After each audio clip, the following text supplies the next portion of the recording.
Assalamualaikum warahmatullahi wabarakatuh. Hai guys, welcome back to my YouTube channel.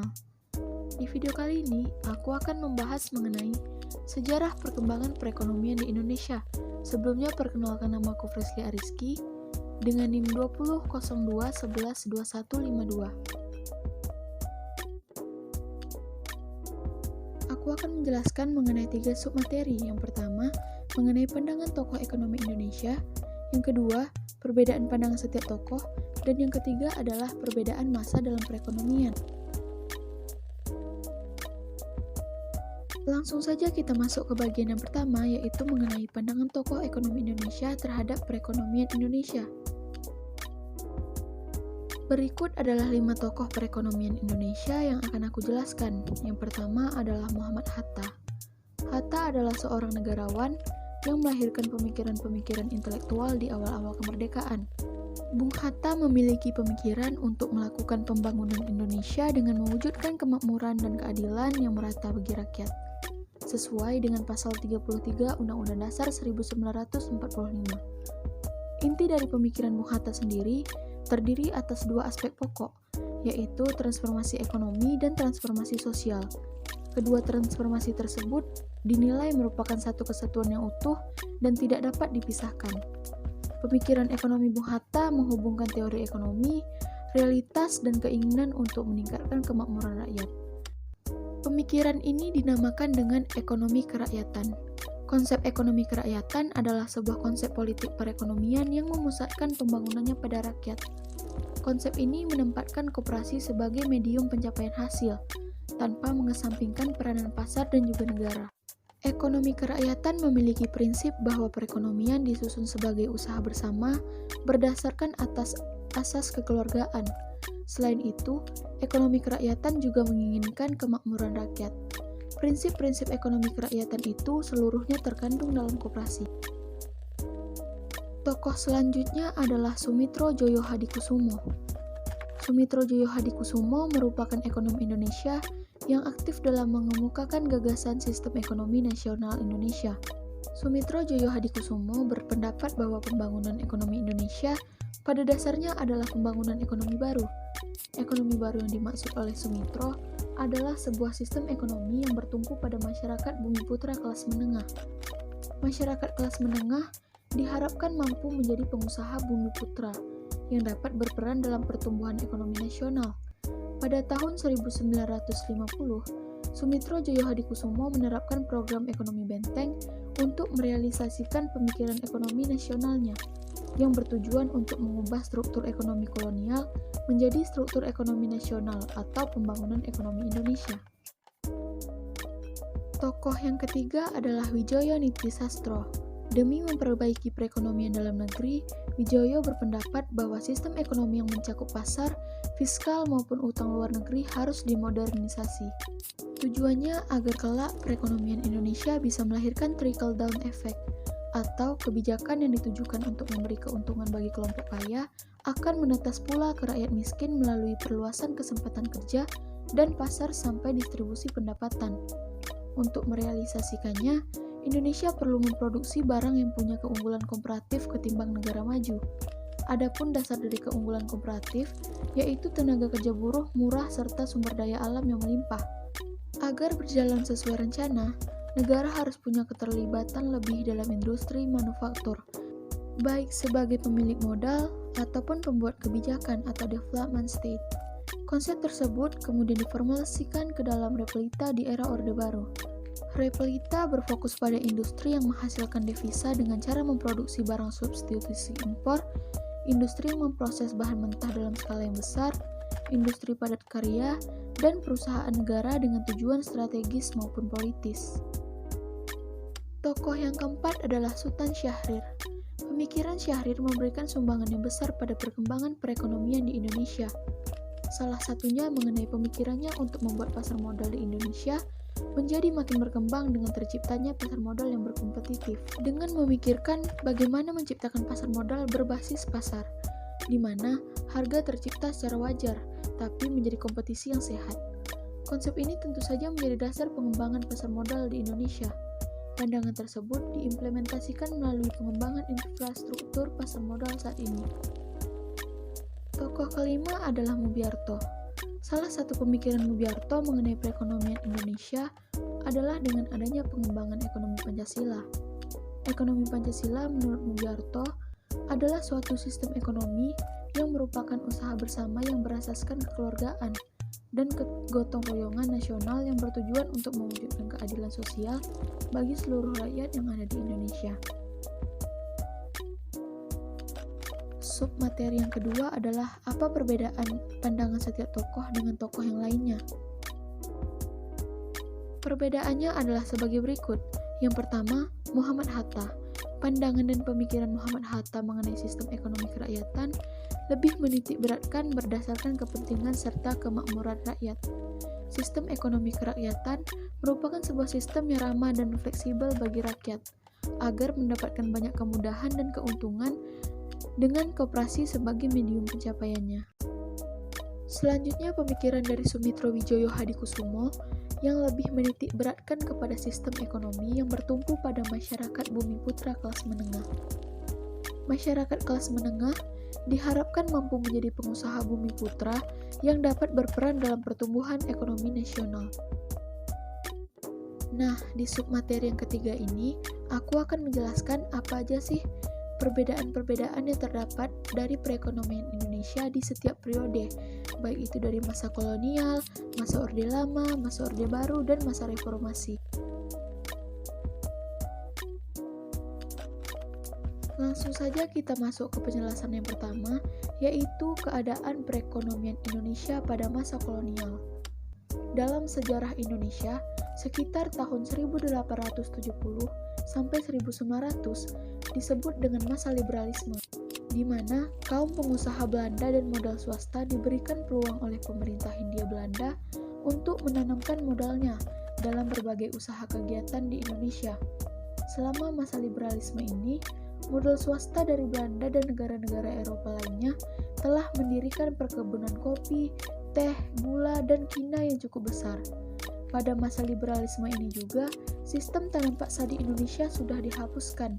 Dengan bebasnya kehidupan ekonomi dari pemerintah, mendorong perkembangan ekonomi Hindia Belanda. Zaman liberal menyebabkan penetrasi ekonomi lebih maju, terutama di Jawa. Penduduk pribumi di Jawa mulai menyewakan tanah-tanahnya kepada pihak swasta Belanda untuk dijadikan perkebunan besar.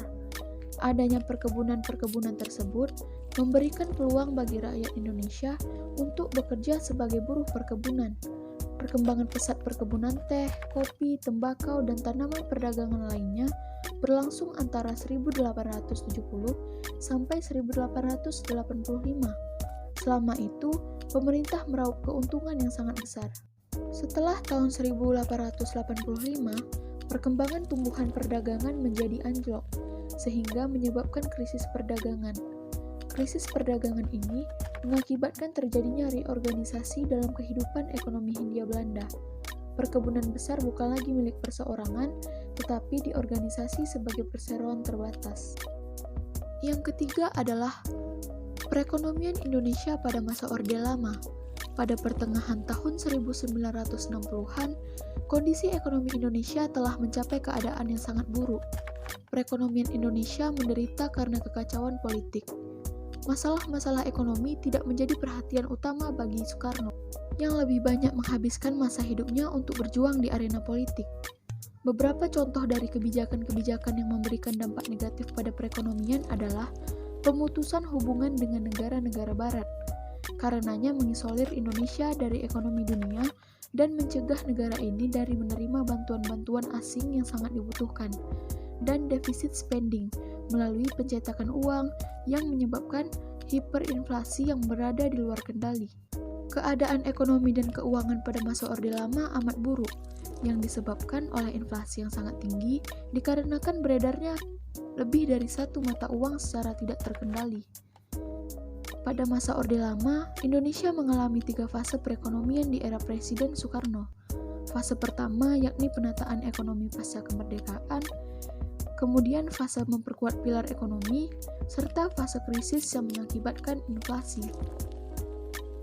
Yang ketiga adalah kondisi perekonomian Indonesia pada masa Orde Baru.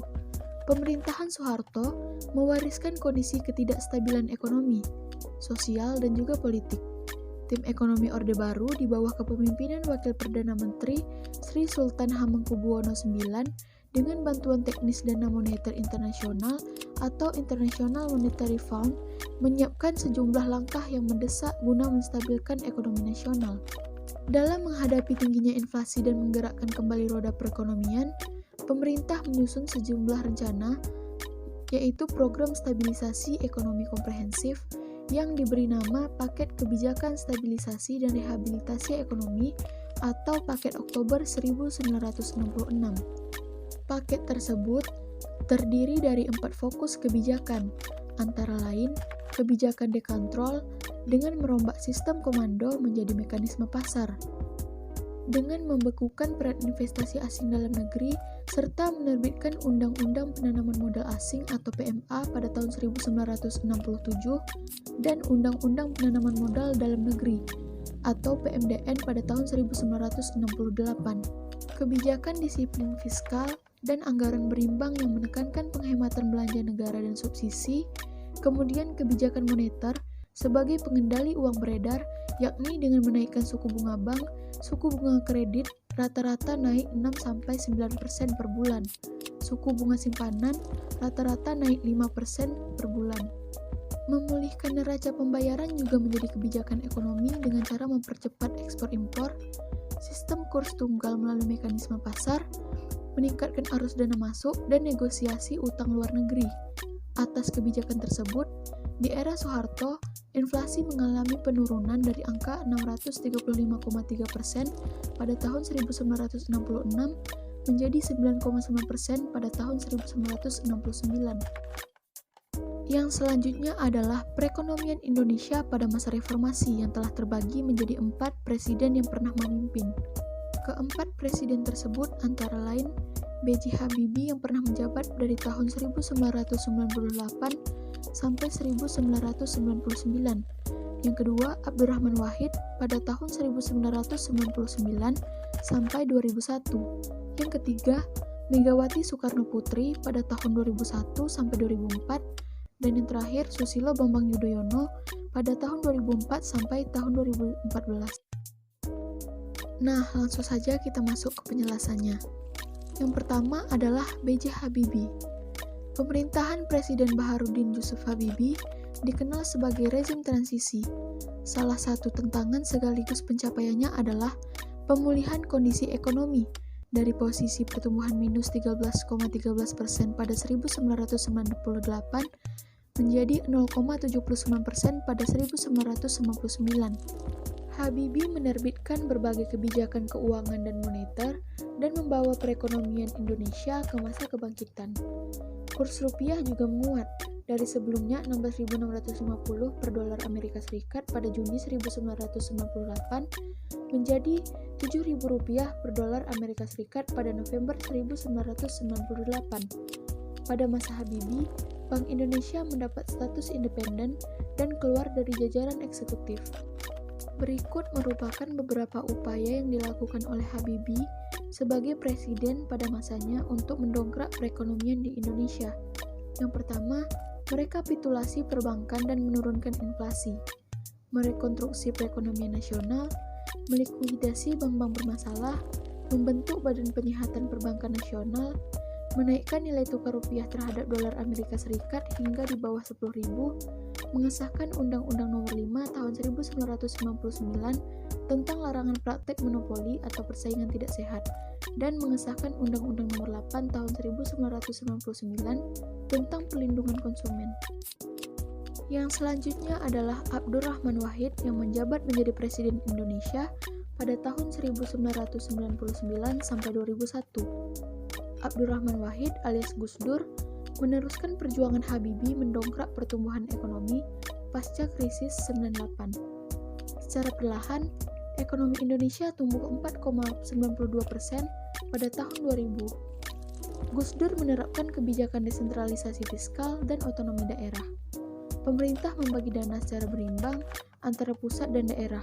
Kemudian, pemerintah juga menetapkan pajak dan retribusi daerah. Meski demikian, ekonomi Indonesia pada 2001 tumbuh melambat menjadi 3,64%. Ketiga, ada Megawati Soekarno Putri yang menjabat menjadi Presiden Indonesia pada tahun 2001 sampai 2004. Pada masa pemerintahan Megawati, pertumbuhan ekonomi Indonesia secara bertahap terus meningkat dari tahun ke tahun. Pada tahun 2002, pertumbuhan Indonesia mencapai 4,5% dari 3,64% pada tahun sebelumnya. Kemudian, pada 2003, ekonomi tumbuh menjadi 4,78%. Di akhir pemerintahan Megawati pada 2004, ekonomi Indonesia tumbuh menjadi 5,3%. Tingkat kemiskinan pun terus turun dari 18,4% pada 2001, 18,2% pada 2002, 17,4% pada 2003, dan 16,7% pada 2007. Perbaikan yang dilakukan pemerintah saat itu yakni menjaga sektor perbankan lebih ketat hingga menerbitkan surat utang atau obligasi secara langsung. Saat itu, perekonomian Indonesia mulai terarah kembali. Meski tak ada lagi repelita seperti di era Soeharto, namun ekonomi Indonesia bisa lebih mandiri dengan tumbuhnya pelaku-pelaku ekonomi.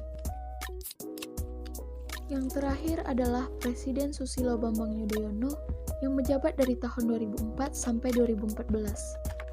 Meski naik turun, pertumbuhan ekonomi Indonesia di bawah kepemimpinan Susilo Bambang Yudhoyono relatif stabil. Pertumbuhan Indonesia cukup menggembirakan di awal pemerintahannya, yakni 5,69% pada 2005. Pada 2006, pertumbuhan ekonomi Indonesia sedikit melambat, jadi 5,5%. Di tahun berikutnya, ekonomi Indonesia tumbuh di atas 6%, tepatnya 6,35%. Lalu pada 2008, pertumbuhan ekonomi masih di atas 6%, meski turun tipis ke angka 6,1%. Saat itu, impor Indonesia terbilang tinggi, namun angka ekspor juga tinggi, sehingga neraca perdagangan lumayan berimbang. Pada tahun 2009, ekonomi Indonesia tumbuh melambat di angka 4,63%. Perlambatan tersebut merupakan dampak krisis finansial global yang tak hanya dirasakan Indonesia, tetapi juga ke negara lain. Pada tahun itu, Bank Sentral Amerika Serikat atau The Fed menaikkan suku bunga yang membuat harga komoditas global menjadi naik pula. Oke, hanya itu yang dapat aku sampaikan mengenai sejarah perkembangan perekonomian Indonesia. Sampai sini dulu ya videonya. Semoga penjelasan aku tadi dapat bermanfaat untuk kita semua. Thank you for watching guys. See you. I get defensive and insecure.